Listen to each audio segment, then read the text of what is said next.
नमस्कार, मैं हूं आपके साथ मेनका चौधरी। बात कर लेते हैं मौजूदा राजनीतिक परिस्थिति में हुई सबसे बड़ी मुलाकात की। यह मुलाकात हुई नागपुर में आरएसएस हेडक्वार्टर में प्रधानमंत्री नरेंद्र मोदी की और आरएसएस प्रमुख मोहन भागवत की। कहा जा रहा है कि मौजूदा राजनीतिक परिस्थितियों में यह सबसे अहम और सबसे बड़ी मुलाकात है। आखिर इस मुलाकात के दौरान, जिसे कि सबसे अहम और महत्वपूर्ण मुलाकात बताया जा रहा है, क्या बातचीत हुई होगी? आखिर आरएसएस प्रमुख ने प्रधानमंत्री नरेंद्र मोदी को क्या कहा होगा और प्रधानमंत्री नरेंद्र मोदी किन विषयों के साथ मोहन भागवत से मिले होंगे? 2024 के इलेक्शन के बाद पहली बार दोनों मंच भी साझा करते नजर आए। बहुत ही शक्तिशाली इस तस्वीर को कहा जा रहा है जब दोनों एक मंच पर मौजूद थे। आखिर मुलाकात के दौरान क्या बात हुई, इसकी चर्चा हो रही है, क्योंकि अगर संगठन के स्तर पर देखा जाए तो बीजेपी को राष्ट्रीय अध्यक्ष चुनना है और वहीं कई और भी अहम विषय हैं जो कि देश की राजनीति को दिशा दे सकते हैं, जो कि बीजेपी की राजनीति की दिशा तय कर सकते हैं कि भविष्य में बीजेपी किस तरह से आगे बढ़े, जिसमें सबका साथ सबका विकास का एक मुद्दा भी शामिल है और बहुत कुछ और भी है। यही वजह है कि इस मुलाकात पर सभी राजनीतिक दलों की नजर है, पॉलिटिक्स के जानकारों की नजर है। एक और बड़ी वजह जिसको लेकर प्रधानमंत्री नरेंद्र मोदी के नागपुर दौरे को बहुत ही खास बताया जा रहा है। नरेंद्र मोदी इससे पहले भी आरएसएस हेडक्वार्टर गए हैं, हेडगवार के स्मृति स्थल पर गए हैं, लेकिन एक प्रधानमंत्री के तौर पर पहली बार। यहां तक कि पहली बार कोई प्रधानमंत्री आरएसएस मुख्यालय पहुंचा और आरएसएस के संस्थापक डॉक्टर हेडगेवार के स्मृति स्थल पर पहुंचकर उन्हें श्रद्धांजलि दी।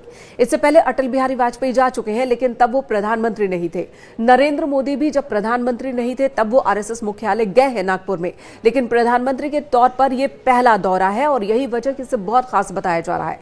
बताया जा रहा है कि अगर प्रधानमंत्री यहां पहुंचे तो जरूर बहुत कुछ बड़ा होगा जिस पर बात करनी होगी, जिस पर विमर्श करना होगा। अब चाहे बीजेपी के राष्ट्रीय अध्यक्ष को लेकर फैसले पर कोई रायशुमारी हो या फिर बीजेपी की जो पॉलिटिकल लाइन लेंथ है उसे लेकर कोई रायशुमारी हो। हाल के दिनों में हमने देखा कि किस तरह से बीजेपी इस कोशिश में है कि वो मुसलमानों के एक बड़े तबके को अपने साथ जोड़े, जिसके लिए बहुत सारे कदम बीजेपी हाल फिलहाल उठाती हुई नजर आई। चाहे वो पसमानदा मुस्लिमों का मुद्दा हो, उन्हें अपने साथ लाने के कवायद हो, या फिर जो आर्थिक तौर पर पिछड़े मुसलमान वर्ग हैं उन्हें साथ लाने के कवायद हो।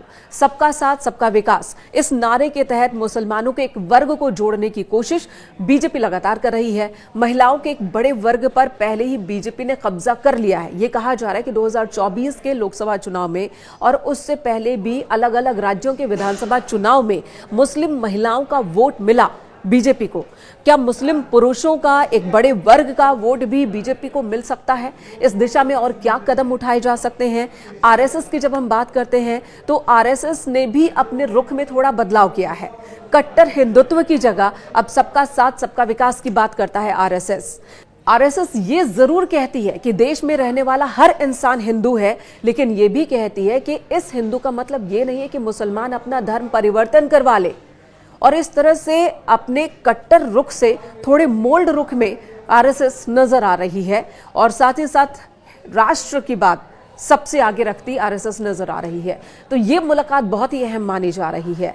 आखिर प्रधानमंत्री नरेंद्र मोदी को कौन सा मंत्र आरएसएस प्रमुख मोहन भागवत ने दिया होगा, इस पर सबकी निगाहें हैं और क्या आने वाले दिनों में उस मंत्र का असर बीजेपी के संगठन पर या बीजेपी की कार्यशैली पर पड़ने वाला है।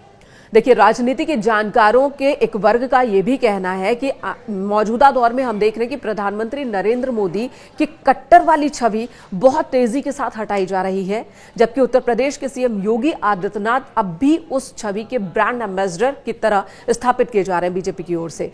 तो आने वाले दिनों में भी कुछ इसी तरह का रुख कायम होता नजर आ सकता है। कहा यह भी जा रहा है कि इसके पीछे आरएसएस का ही दिमाग है। हाल फिलहाल भी हमने देखा और राजनीति के जो पंडित हैं वो भी यही कह रहे हैं कि प्रधानमंत्री नरेंद्र मोदी की जो कट्टर वाली छवि थी, जैसे वो प्रधानमंत्री बने धीरे धीरे वो कम होती गई और हाल फिलहाल में बहुत तेजी के साथ छवि में बदलाव देखने को मिल रही है। जबकि उत्तर प्रदेश के सीएम योगी आदित्यनाथ को हिंदुत्ववाद में ब्रांड एम्बेसडर की तरह स्थापित किया जा रहा है और कट्टर छवि उनकी दिखाई जा रही है।